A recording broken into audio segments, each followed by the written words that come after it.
Hello everyone, how are you all doing? I hope you all are alright, and today we are going to start with the chapter number 2 of class 12th chemistry, that is the solutions. ठीक है, तो आज हम solutions chapter करेंगे, वो भी हम पढ़ेंगे NCERT से, है ना।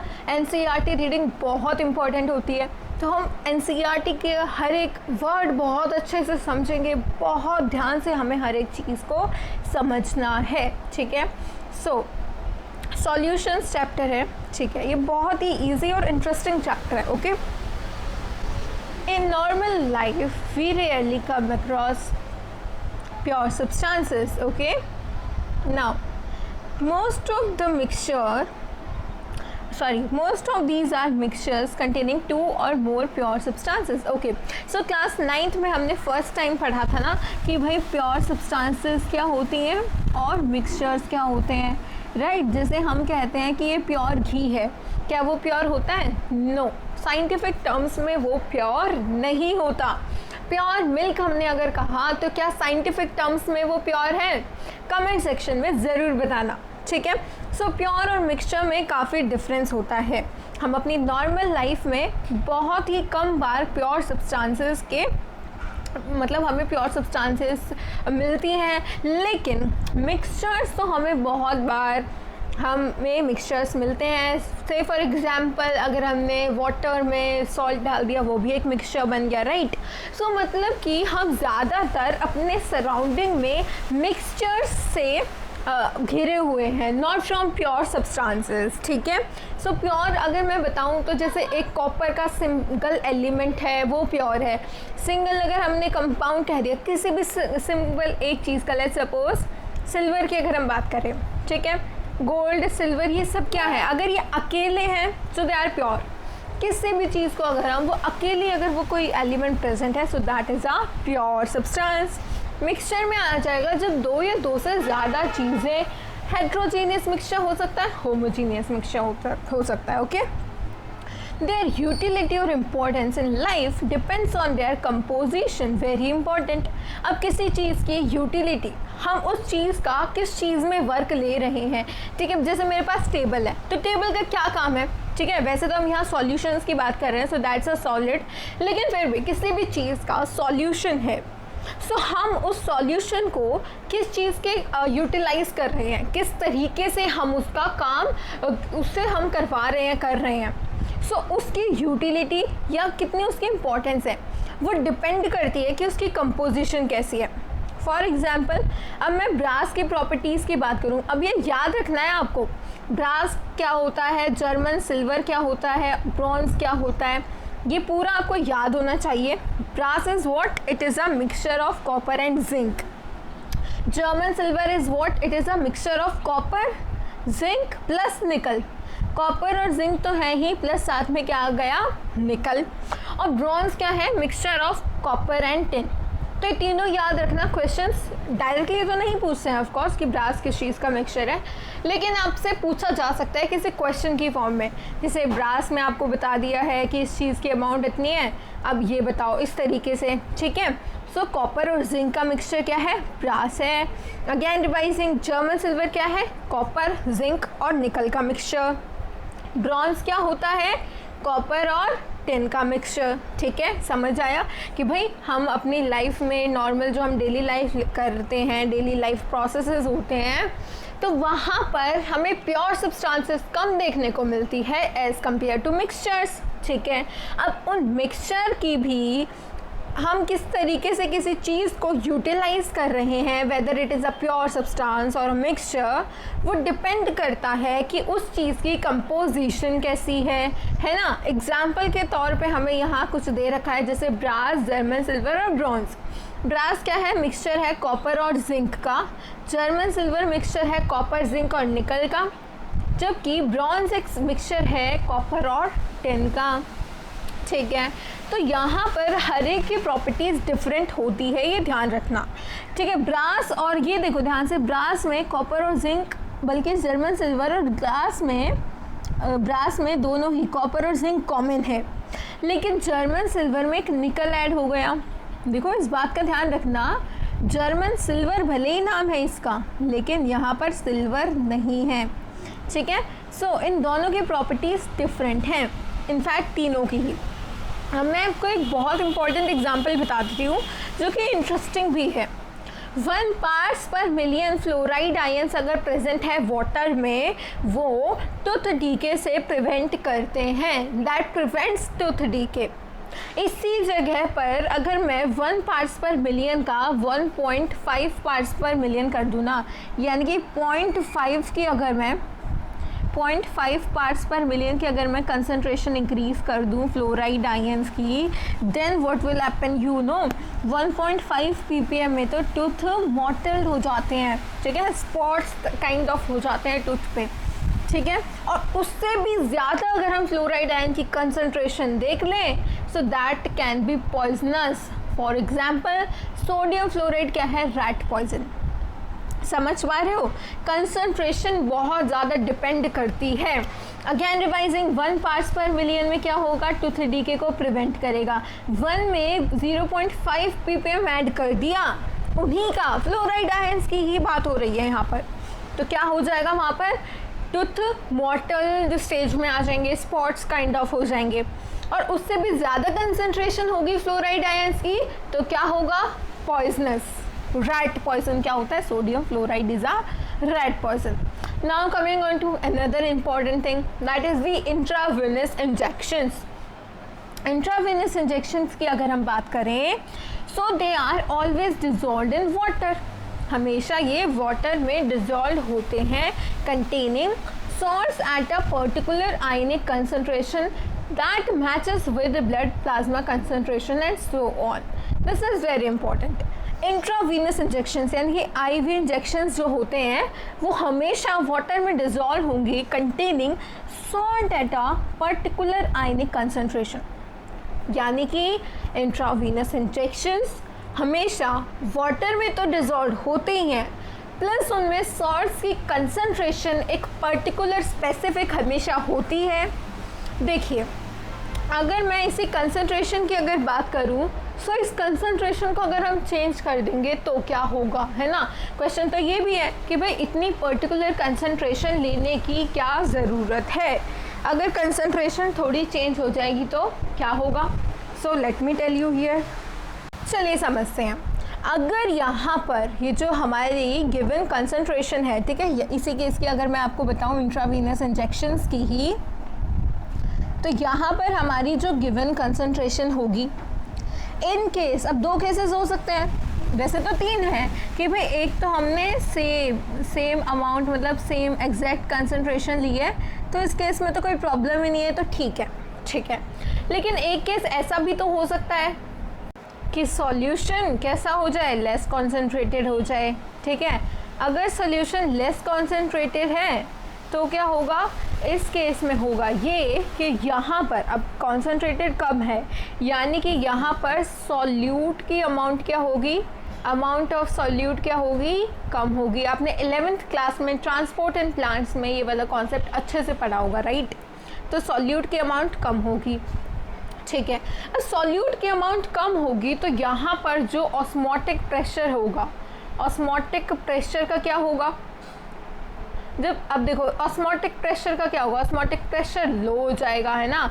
और जब सॉल्यूट की अमाउंट कम है तो क्या होगा, लेट्स सपोज हमारे पास ये सॉल्यूशन है, ठीक है, और यहाँ पर हमारे प्रेजेंट हैं ये आरबीसीज, ठीक है, ये हमारे क्या हैं, आरबीसी,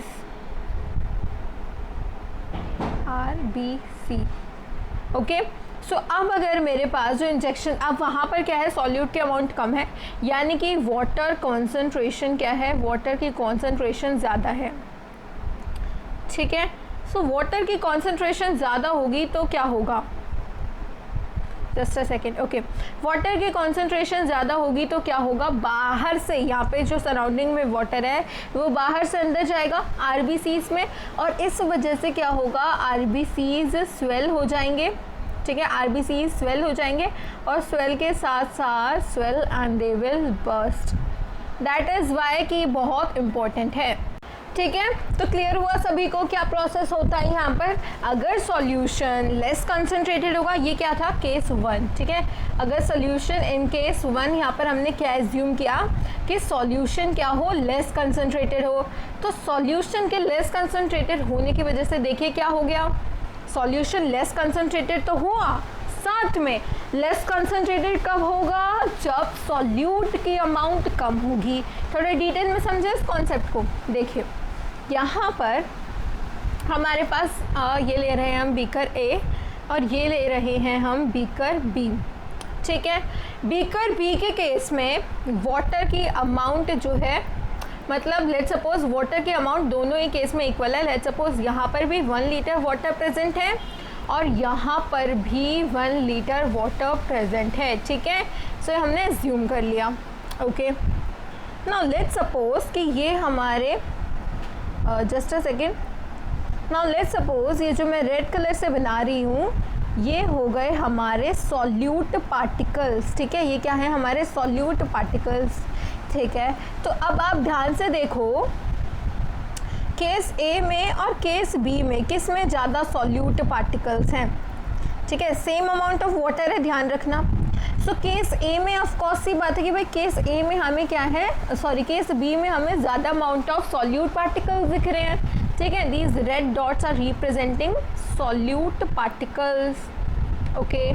नाउ अब क्या होगा, जब जहाँ पर एक पर्टिकुलर सेम अमाउंट अगर हमारे पास वाटर की है, यहाँ पर भी 1 लीटर, यहाँ पर भी 1 लीटर, फिर भी यहाँ क्या है, यहाँ सॉल्यूट की अमाउंट जो है, solute amount of solute is less, ठीक है। केस ए में amount of solute is less, solute is less in beaker A as compare to that of B, ठीक है। क्लियर हुआ इतना कि भाई amount of solute beaker A में कम है और वॉल्यूम इक्वल है। तो इससे क्या होगा, ये जो ए वाला बीकर है और बी वाला बीकर है, बी वाले बीकर में क्योंकि सॉल्यूट की अमाउंट ज़्यादा है तो यहाँ पर कॉन्सेंट्रेशन ज़्यादा होगी। सो ये क्या है, ज़्यादा कॉन्सेंट्रेटेड सॉल्यूशन है। B इज़ मोर कॉन्सेंट्रेटेड, ठीक है। B is a concentrated solution और इसको हम क्या बोल सकते हैं कि भाई ये कम कॉन्सेंट्रेटेड सोल्यूशन है, ठीक है। सो बाकी की जो डिटेल है ना ऑस्मोसिस से रिलेटेड, वाटर पोटेंशियल होता है, सॉल्यूट पोटेंशियल होता है, ये सभी चीज़ें आपको पढ़नी चाहिए, ठीक है। बायोलॉजी में लास्ट क्लास में आपने पढ़ा होगा, 11th क्लास में बायोलॉजी में। सो आई होप आपको अब ये केस 1 तो समझ आ गया कि भाई ऑस्मोटिक प्रेशर लो होगा तो क्या होगा, ऑस्मोटिक प्रेशर लो होने की वजह से यहाँ पर जो है वाटर की कंसंट्रेशन बाहर ज़्यादा हो जाएगी एज़ कम्पेयर टू इनसाइड, तो वाटर आरबीसी के अंदर मूव करना स्टार्ट कर देगा। Now let's understand this second case. Second case में क्या होता है, let me rub this portion. Second case में क्या होगा, अब हमने केस लिया है कि जहाँ पर वाटर की कंसंट्रेशन जो है, water case 2 concentration of water is less, concentration of water कह लो या फिर आप कह low concentration of solute is more, ठीक है। सॉल्यूट क्या है यहाँ पर ज़्यादा हो गया, ठीक है। जैसे कॉन्सेंट्रेटेड है बस इतना भी कहोगे ना कि कॉन्सेंट्रेटेड सॉल्यूशन है, दैट मीन कि वहाँ पर सॉल्यूट की कॉन्सेंट्रेशन क्या है, ज़्यादा है। क्लियर। सो सेकेंड केस हम ले रहे हैं कॉन्सेंट्रेटेड सॉल्यूशन का। तो कॉन्सेंट्रेटेड सॉल्यूशन में क्या होगा, यहाँ पर let's suppose this is RBC and this is your, यहाँ पर अमाउंट ऑफ सॉल्यूट ज़्यादा है बाहर, ठीक है, और वाटर की अमाउंट कम है।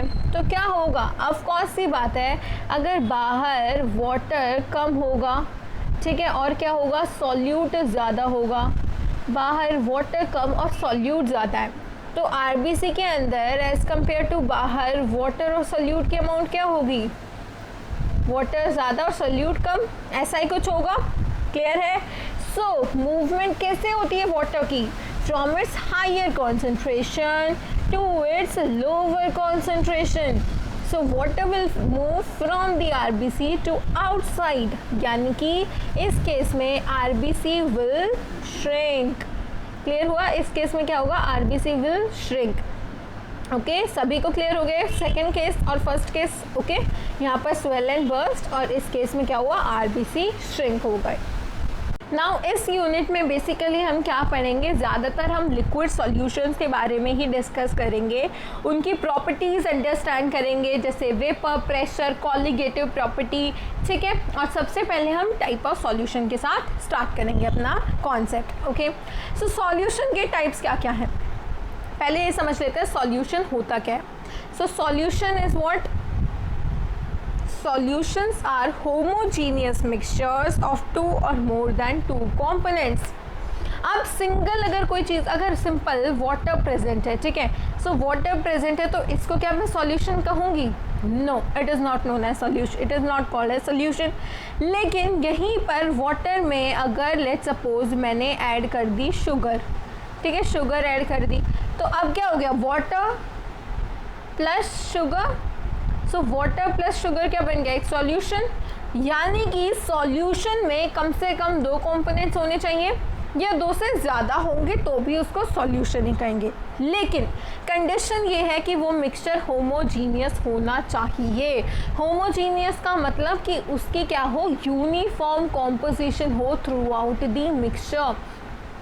ठीक है, लेट्स सपोज अगर हम चॉक ऐड कर रहे हैं वाटर में चॉक ऐड कर रहे हैं, देन व्हाट विल हैपन? थोड़ी देर तो पार्टिकल्स ऐसा लगेगा कि डिज़ोल्व हो रहे हैं, मिक्स हो रहे हैं, लेकिन कुछ टाइम बाद फिर से वो सभी चॉक पार्टिकल्स नीचे सेटल डाउन हो जाएंगे। तो यहाँ पर दो डिफरेंट लेयर्स बन रही हैं, एक वाटर की, एक चॉक की, राइट? तो इसको हम क्या कहेंगे? Heterogeneous mixture. So heterogeneous mixtures को हम सॉल्यूशन नहीं बोलते, हम सिर्फ और सिर्फ होमोजीनियस मिक्सचर को ही सॉल्यूशन बोलते हैं। से फॉर एग्जांपल अगर मैंने वाटर लिया, ठीक है, लेट्स सपोज मैंने वाटर प्लस वाटर में मैंने ऐड कर दिया सॉल्ट, तो वाटर प्लस सॉल्ट, क्या आपको पता लगता है कि भाई जैसे वाटर है तो वाटर के अंदर आपने सॉल्ट ऐड कर रखा है, पूरा यूनिफॉर्म सा लगता है, अलग से कुछ पता ही नहीं लगता। So that's a homogeneous mixture. And also यहाँ पर दो कॉम्पोनेंट्स हैं, यानी कि this is known as solution, salt solution. Clear हुआ? By homogeneous mixture, we mean that its composition and properties are uniform throughout the mixture. Properties भी very important.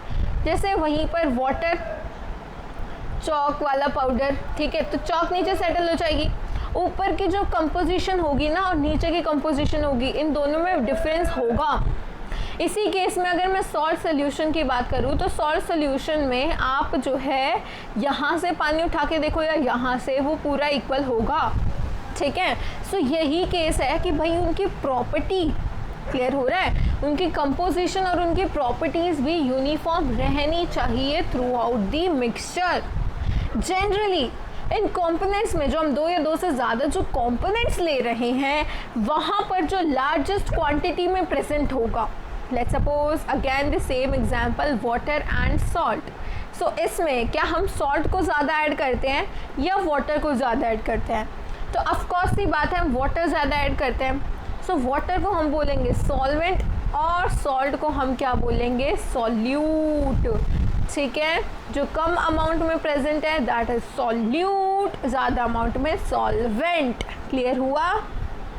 The component that is present in a lower amount, ठीक है, that is present in largest quantity solvent, and solvent determine करता है physical state कैसी होगी solution की। very very important। हर एक बात अभी तो आपको लग रही है कि भाई ये तो नॉर्मल सी बात है, ठीक है, लेकिन इसके बेस पे आप आगे जब जाओ, अभी नेक्स्ट पेज पे आपको एग्जांपल्स मिलेंगे इसी के बेसिस पे, सो उनको याद करने में आसानी रहेगी अगर आपने ये चीज़ समझ ली कि सॉल्वेंट ही डिटरमाइन करते हैं फिजिकल स्टेट ऑफ सॉल्यूशन, कि सॉल्यूशन की फिजिकल स्टेट क्या होगी। Clear? One or more components present in the solution other than solvent are called solute। Solvent तो एक ही होगा ना। देखो हम वाटर में लेट्स सपोज मैंने वाटर में, अब जैसे लेमनेड हम बनाते हैं, ठीक है, सो वाटर में क्या क्या ऐड करते हैं? Water plus salt plus sugar, ठीक है, प्लस लेमन, ठीक है। तो ये सारी चीज़ें हम ऐड कर रहे हैं, लेकिन क्या इनमें से सभी सॉल्यूट सब सॉल्वेंट, मतलब क्या होगा? तो यहाँ पर सबसे ज़्यादा अमाउंट में वाटर प्रेजेंट होता है, तो ये क्या हो गया? सॉल्वेंट। अब बाकियों का क्या करेंगे? क्या करेंगे? बाकी सब सॉल्यूट, ठीक है। तो सॉल्यूट ज़्यादा हो सकते हैं पर सॉल्वेंट तो एक ही होता है, ठीक है। क्लियर हो रहा है? और इस यूनिट पे हम बेसिकली बाइनरी सॉल्यूशंस यानी कि सॉल्यूशंस ऐसे पढ़ेंगे जिनमें एक सॉल्वेंट है, ओके, एक सॉल्वेंट है और एक हमारे पास सॉल्यूट है, यानी कि 2 कंपोनेंट्स हैं, ठीक है। कितने कंपोनेंट्स होंगे? 2 कंपोनेंट्स। और 2 कंपोनेंट वाले सॉल्यूशन को हम बोलते हैं बाइनरी सॉल्यूशंस, ठीक है। सो आई होप अभी तक तो आपको कोई भी किसी भी कॉन्सेप्ट में यहाँ पर कोई डाउट नहीं है, बहुत अच्छे से हमने डिकोड कर लिया। Consisting of 2 components, solution consisting of 2 components is known as binary solution. Here each component may be solid, liquid or gaseous in state. ठीक है। अब मैंने आपको कहा था, देखो स्टार्टिंग में हमने किसका एग्जांपल देखा था? ब्रास का, ठीक है। ब्रास क्या होता है जल्दी से बताओगे मुझे? ब्रास किस चीज़ का मिक्सचर होता है? कॉपर और जिंक का। अब मैं बात करूँ ब्रॉन्ज की, तो ब्रॉन्ज किस चीज़ का मिक्सचर होता है? कॉपर और टिन का, ठीक है। अगर यहीं पर मैं पूछूं German silver, so that is a mixture of copper zinc plus निकल, तो वो भी सॉल्यूशंस की ही कैटेगरी में हम लेंगे, बट वहाँ पर आ जाएगा सॉलिड इन सॉलिड का सॉल्यूशन, ठीक है। अब ये मैं आपको थोड़ा एक्सप्लेन करती हूँ। यहाँ हमने बात करी थी कि सॉल्वेंट जिस स्टेट में होगा वही स्टेट हमारे टाइप होगी सॉल्यूशन की। तो गैसियस सॉल्यूशन की अगर मैं बात कर रही हूँ तो गैसियस सॉल्यूशन में ये चीज़ मस्ट है कि सॉल्वेंट गैस ही होगा, गैस ही होगी सॉल्वेंट। क्यों? क्योंकि जिस चीज़ का हम नाम दे रहे हैं ना यहाँ पे टाइप ऑफ सॉल्यूशन में, वही सॉल्वेंट की कैटेगरी में आएगा। इसी तरीके से लिक्विड सॉल्यूशन में सॉल्वेंट सिर्फ लिक्विड ही होगा, and in the same way solid solution में सॉल्वेंट सॉलिड ही होंगे। बल्कि सॉल्यूट तो अलग अलग कंडीशंस में अलग अलग हो सकते हैं कि भाई इस गैसियस सॉल्यूशन में गैस इन गैस हो, लिक्विड इन गैस हो, सॉलिड इन गैस हो, लिक्विड सॉल्यूशन में लिक्विड इन लिक्विड है, सॉलिड इन लिक्विड है, सॉलिड सॉल्यूशन में गैस इन लिक्विड हो, कुछ भी, मतलब सॉल्यूट वेरी कर सकते हैं, ठीक है। सो इस टेबल को आप पढ़ लेना और ये एग्जाम्पल्स ये सभी याद कर लेना, ठीक है। बहुत इंपॉर्टेंट है, आपके एनसीईआरटी के जो एक्सरसाइज है वहाँ से भी ये क्वेश्चन पूछा गया है। ओके, सो ये आज का होमवर्क है आपका कि आपको ये टेबल याद करनी है। Now coming on to the expressing concentration terms of concentration of solution. तो हम कुछ टर्म्स पढ़ेंगे इस टॉपिक में अपने सॉल्यूशंस की कॉन्सेंट्रेशन को एक्सप्रेस करने के लिए। Clear? So composition of a solution can be described by expressing its concentration. Yes, हम एक सॉल्यूशन की कंपोजिशन किस तरीके से डिस्क्राइब कर सकते हैं? उसकी कॉन्सेंट्रेशन को एक्सप्रेस करके। The latter can be expressed either qualitatively or quantitatively. Qualitatively और quantitatively दोनों तरीके से हम जो है उसको या quantitatively कर लो या qualitatively किसी भी तरीके से कर सकते हैं। Say for example, qualitatively हम किस तरीके से करेंगे? We can say that solution is dilute. उसकी क्वालिटी पे गए ना हम कि सॉल्यूशन डाइल्यूट है। देखो मैंने आपको कॉन्सेंट्रेटेड का केस बताया था। कॉन्सेंट्रेटेड में क्या होता है? अमाउंट ऑफ सॉल्यूट क्या होती है? ज़्यादा होती है एक पर्टिकुलर अमाउंट ऑफ सॉल्वेंट में। डाइल्यूट इसी का अपोजिट है। डाइल्यूट में होगा कि यहाँ पर very small quantity of solute present होती है, ठीक है। और सेकेंड केस वही कॉन्सेंट्रेटेड जहाँ पर relatively very large quantity of solute present है। लेकिन रियल लाइफ में इस काइंड के डिस्क्रिप्शन बहुत ज़्यादा कंफ्यूजन ऐड कर सकती है कि भाई कॉन्सेंट्रेटेड तो है लेकिन कितना कॉन्सेंट्रेटेड, डाइल्यूट है तो कितना डाइल्यूट। तो क्वांटिटेटिव टर्म्स में जाना बहुत इम्पॉर्टेंट है, नंबर्स की न्यूमेरिकल टर्म में जाना इम्पॉर्टेंट है। इसीलिए यहाँ पर लिखा हुआ है कि thus a quantitative description of the solution is important, that is, ठीक है। that is important. There are several ways by which we can describe the concentration of solution quantitatively. एक solution की concentration को हम quantitatively बहुत तरीके से describe कर सकते हैं. Now I am going to tell you some of these examples. सबसे पहले हम कर सकते हैं मास परसेंटेज के फॉर्म में. First of all is the mass percentage. Mass percent में हम क्या करते हैं, देखो सिंपली परसेंटेज है ना, तो इतना ध्यान रखना, इनटू में 100 करना है, ये तो ध्यान ही रखना है. So mass percentage of a component of solution is defined as mass percent of a component. किसी भी कंपोनेंट की हमें क्या है, मास परसेंटेज निकालनी है. ठीक है, सो जिस कंपोनेंट की मास परसेंटेज निकालनी है उसका मास रखेंगे, mass of the component in the solution upon में total mass of the solution.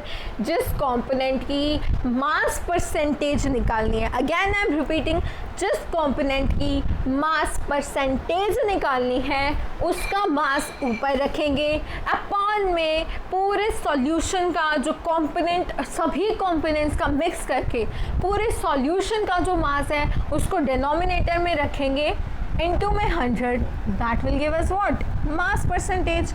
Very simple. ठीक है, फॉर एग्जाम्पल, अब एग्जाम्पल के साथ समझा रखा है ना. सो मास परसेंटेज की डेफिनेशन क्लियर हुई सभी को. ठीक है, बहुत सिंपल डेफिनेशन थी. परसेंटेज है तो भाई इंटू में 100 कर दो. Now what is this W/W, पहले तो मुझे ये बता दो. मास of the component in solution, यानी कि यहाँ पर भी मास की बात हुई, अपॉन में total mass of the solution. भाई यहाँ पर भी मास की बात हुई है, यानी कि हम क्या लिख सकते हैं, W/W. Simple way of representing mass percentage. Clear? Say for example, if a solution is described by 10% glucose in water by mass, very important, 10% glucose है water में by mass, it means that कि भाई 10 ग्राम. अब देखो percent आ गया ना, किसी भी चीज़ में हम परसेंट लगाते हैं. जैसे कि अगर आपसे कहा कि भाई आपके 98% आए हैं, ठीक है, 98% आए हैं, सो 98% का क्या मीनिंग है कि भाई 98 मार्क्स आए हैं अपॉन 100. ठीक है, 98 टोटल कितना है, 100 में से 98 मार्क्स आए हैं. ठीक है, तो हम उसको कॉन्सेंट परसेंटेज के टर्म्स में कर देते हैं. से फॉर एग्जांपल 500 हैं तो 500 में से इतने आए, 600 में से इतने आए. ठीक है, सो हम उसको एक नॉर्मलाइज टर्म की तरह एक्सप्रेस करते हैं कि भाई इतने परसेंटेज आपकी आई है. ठीक है, सो अगर हम कह रहे हैं कि 10% ग्लूकोज वाटर में है by mass, it means that कि भाई 10 ग्राम ग्लूकोज है. 10% ग्लूकोज इन वाटर, यानी कि वाटर कितना होगा, मतलब पूरा सॉल्यूशन कितना होगा, 100 ग्राम का. 10% ग्लूकोज है, यानी कि यहाँ पर 10 ग्राम क्या हो गया, ग्लूकोज हो गया.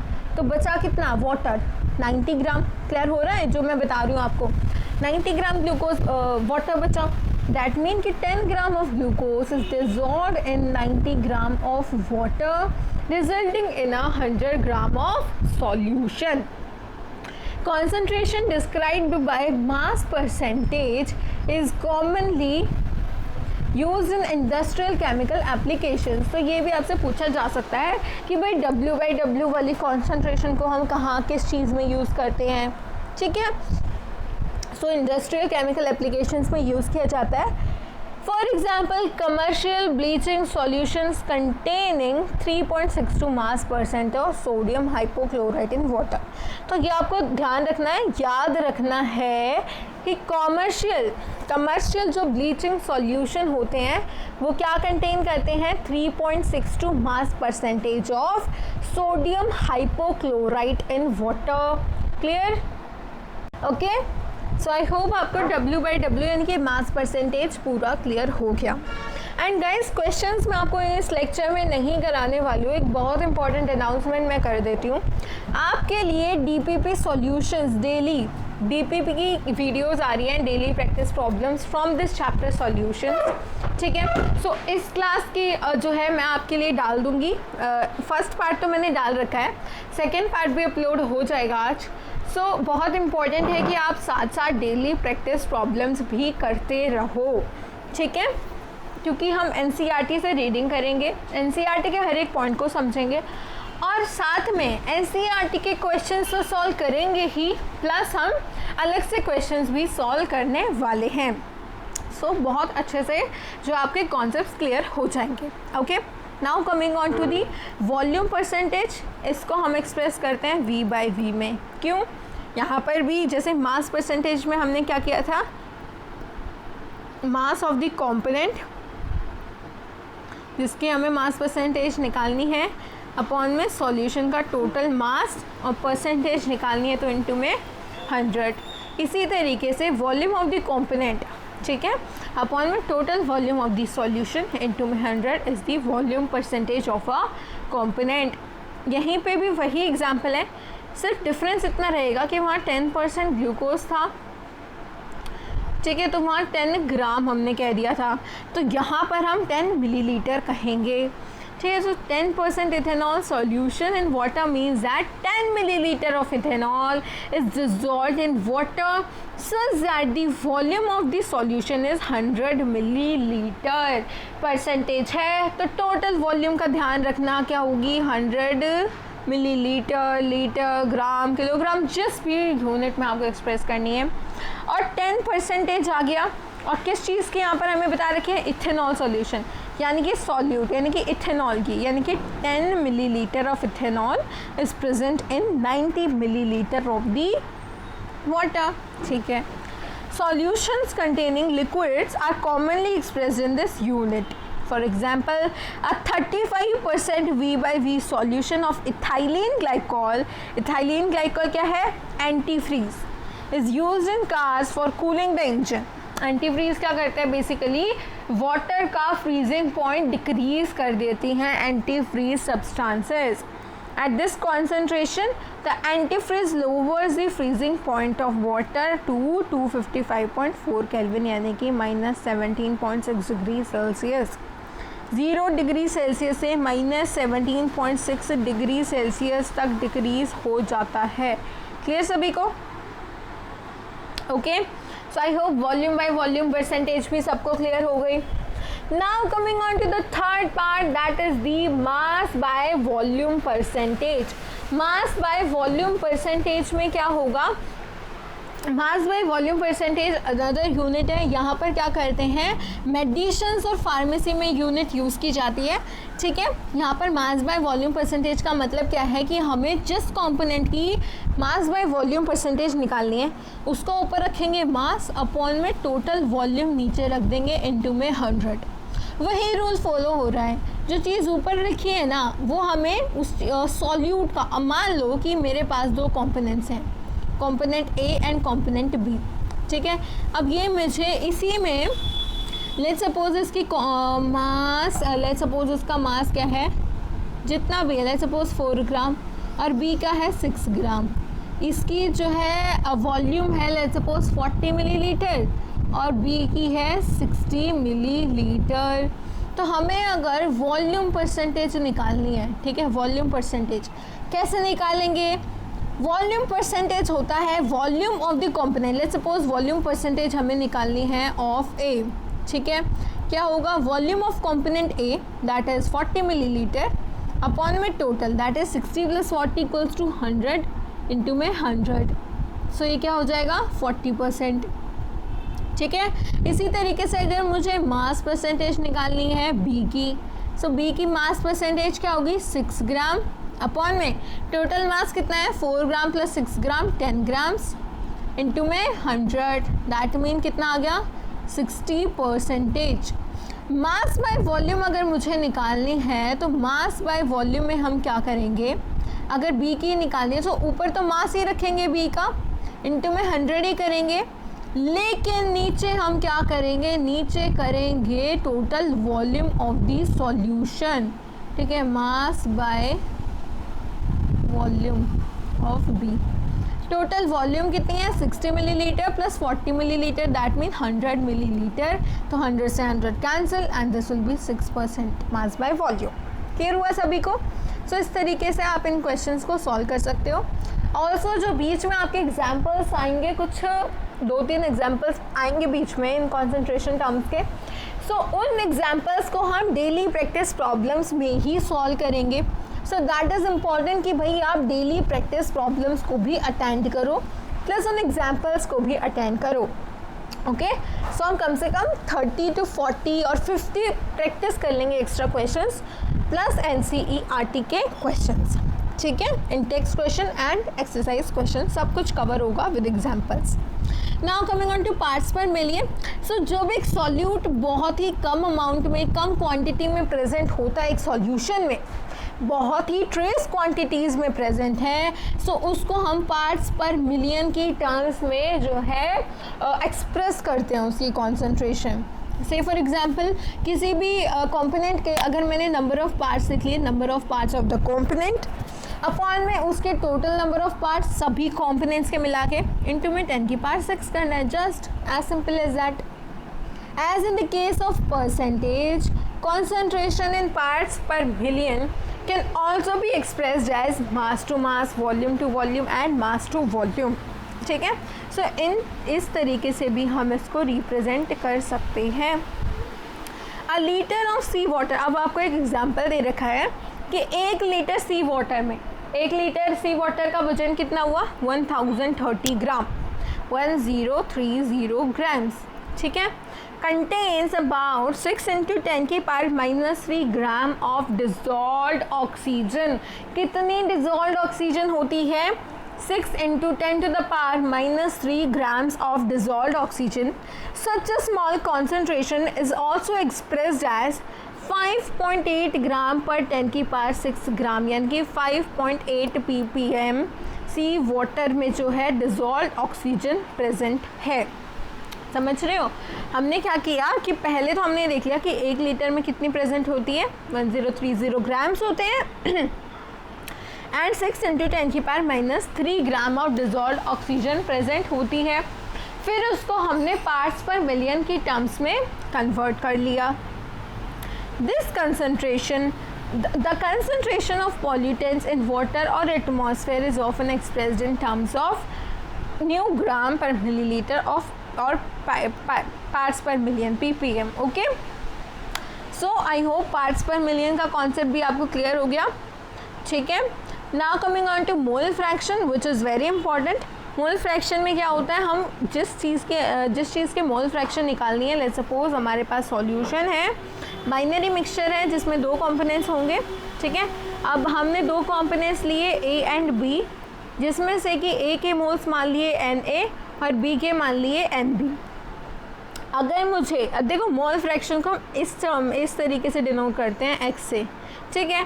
अगर मुझे मोल फ्रैक्शन ऑफ A निकालनी है तो मैं क्या करूँगी, जिस कंपोनेंट्स के मोल फ्रैक्शन निकालनी है उसका क्या लिखेंगे हम, उसके नंबर ऑफ मोल्स लिखेंगे अपॉन में total number of moles of all the components. यानी कि मुझे अगर मोल फ्रैक्शन ऑफ A निकालना है तो मोल्स ऑफ A अपॉन में total number of moles of the solution into 100 यहाँ पर हमें नहीं करना, ठीक है। यहाँ पर हमें कोई परसेंटेज के टर्म्स में नहीं कहा गया, यहाँ हमें फ्रैक्शन की टर्म्स में निकालना है, वो भी मोल्स की, ठीक है।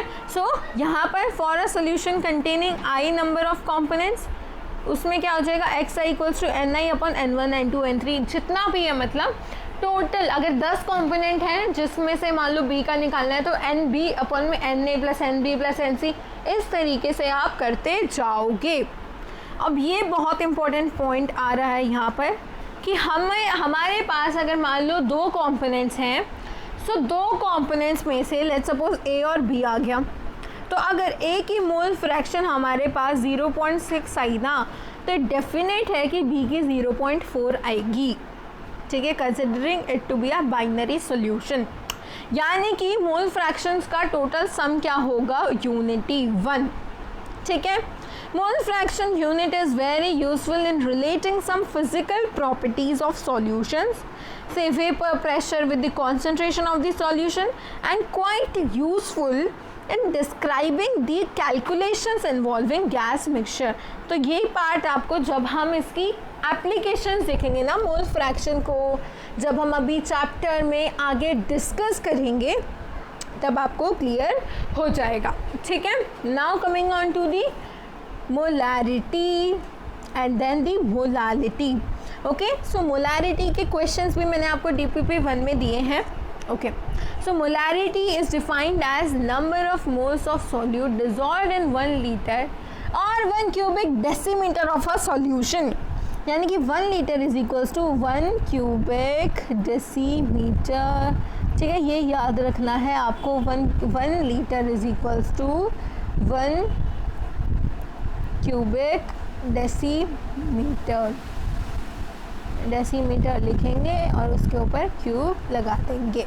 ठीक है, सो याद रखना. Okay, now coming on to, और ये भी याद रखना 10 की power 3 liter is equals to 1 meter का क्यूब. ठीक है, now coming on to molarity. So molarity क्या होता है? Number of moles of solute. ठीक है, आप इनके क्वेश्चंस प्रैक्टिस करोगे इन सभी कॉन्सेंट्रेशन टर्म्स के, तो आपको बहुत ही इजीली सभी फॉर्मूले याद हो जाएंगे. ठीक है, so molarity is number of moles of solute dissolved in 1 litre of a solution. ऊपर क्या लिखेंगे? Moles of solute. अपॉन में नीचे रखेंगे सॉल्यूशन की वॉल्यूम इन लीटर. ठीक है, और फिर हमारी यूनिट क्या आएगी? मोल्स ऑफ सॉल्यूट क्या हो जाएंगे? मोल. अपॉन में वॉल्यूम इन लीटर, मोल पर लीटर. मास परसेंटेज की यूनिट क्या आएगी पता है आपको? मास अपॉन मास होना है, क्या यूनिट आएगी? कुछ भी नहीं.